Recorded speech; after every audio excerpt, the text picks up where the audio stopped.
Happy Saturday, and welcome back, hunters, to another episode of Supernaturalist, the podcast where we peel back the layers of the monsters and supernatural and discover what's really lurking in the shadows. Today I'm going to dive into Season 2, Episode 3, titled Bloodlust. And let me tell you, this episode is not what it seems. You come into it expecting a hunt, a monster, a clean kill. But Supernatural flips the script, because the truth is, not all vampires are evil, and not all hunters are heroes. So let me break it down.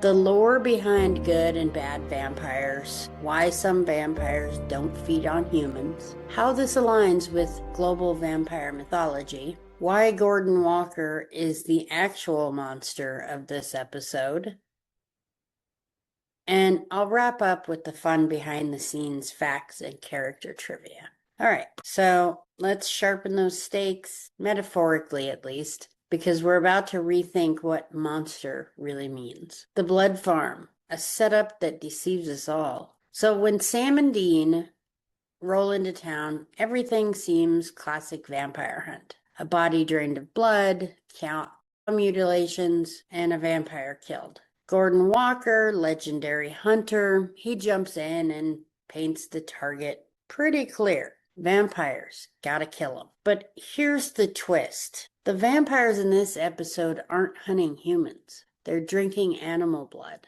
They're living quietly. They're trying to survive without hurting anybody. This is the first time in the series we see the idea that monsters can choose their path. And it won't be the last time. So, are there really good and bad vampires in lore? Yes, there are. Vampires aren't always depicted as mindless killers. In fact, worldwide mythology is full of nuance. Let me explore that with you. In Romanian folklore, not all strigoi were evil. Some were simply restless spirits who fed on life energy, not blood. They could even protect family members. Greek virkolakas, some virkolakas were malicious, but most were harmless. They were walkers of the night who fed on livestock, not humans. The Chinese jiangxi, traditionally, jiangxi drained qi, life force. I hope that I pronounced that right. They drained life force, not blood. Some versions fed on animals or plants. And in modern fiction, stories like Twilight, Vampire Diaries, Interview with the Vampire, and True Blood explore vampires choosing ethical feeding. The concept is pretty widespread. Some vampires fight their instincts. Some embrace the monster inside. Most do.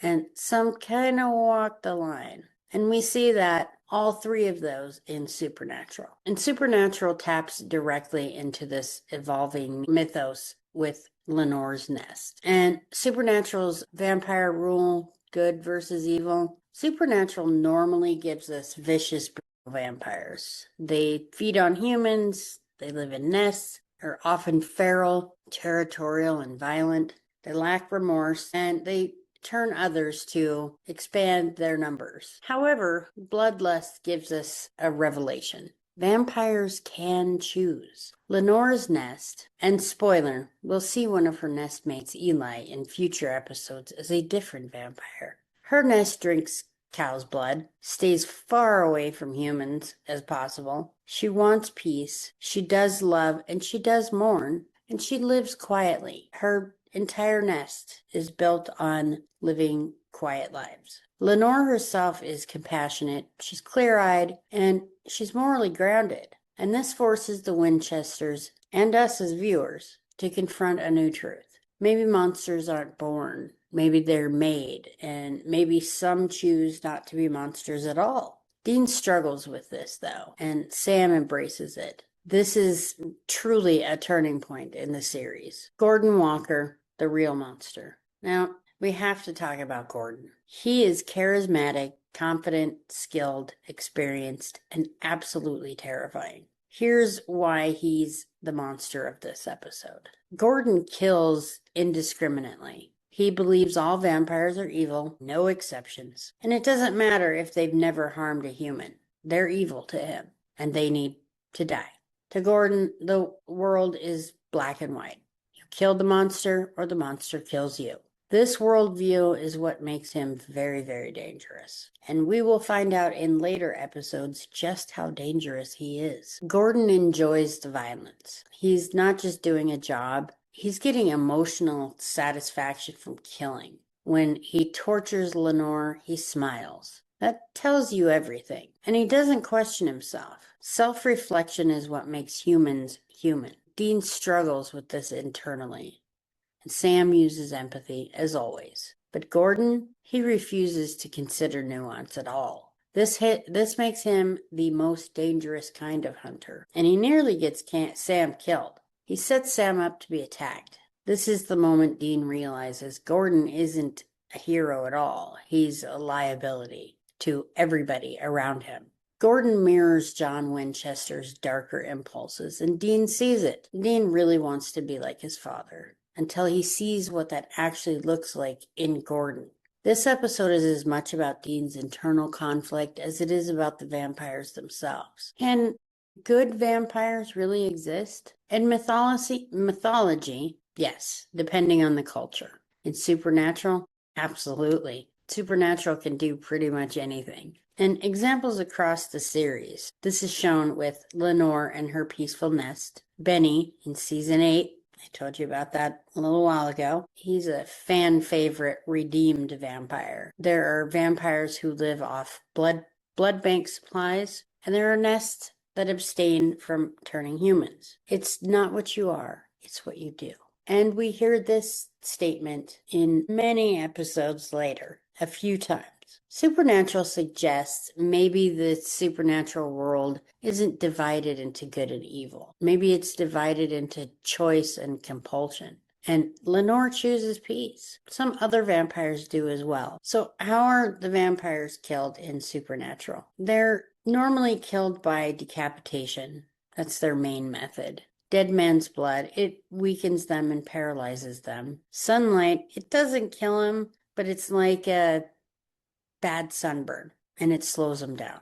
Fire, effective, but rarely used. And to be clear, vampires in this universe can't be killed by stakes to the heart, crosses, holy water, garlic, or silver. Supernatural kind of loves rewriting tradition here. Now on to the fun facts and behind the scenes trivia. Let's end this podcast with some juicy trivia. Fun fact number 1. Fun fact! Gordon Walker was based on real horror archetypes. The writers wanted a villain who looked heroic, sounded charismatic, but had a broken moral compass. He's inspired by Captain Ahab, classic zealot hunters, and noir anti-heroes. Fun fact number 2. Actor Sterling K. Brown was so good, they had to bring him back. Gordon's actor, Sterling K. Brown, delivered such a chilling performance that fans demanded more. He later became an Emmy-winning household name. Fun fact number 3, Jared Padalecki hated the torture scene. Jared has mentioned in interviews that filming a scene where Sam gets tied up was physically and emotionally exhausting. He hated any scene where he was tortured. He hated the scene where Lenore was tortured. And he did not enjoy acting opposite Gordon's sadistic intensity. Fun fact number 4. Lenore's character actually paved the way for Benny. Writers loved the good vampire concept so much, they expanded it in later seasons. Without Lenore, who does actually come back in one episode, there would be no Benny. Fun fact number 5. This is the first episode where Dean questions the Hunter Code. Dean's crisis of identity here is foundational. This is where the show plants the seed. Maybe the line between monsters and hunters isn't as clear as John Winchester taught them.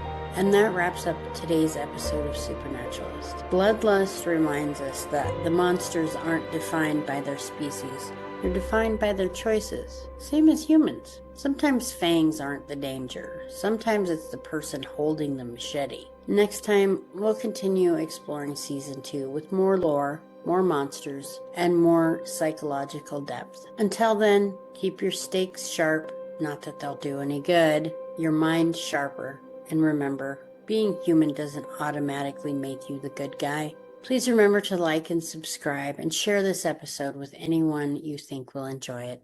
Have a great weekend.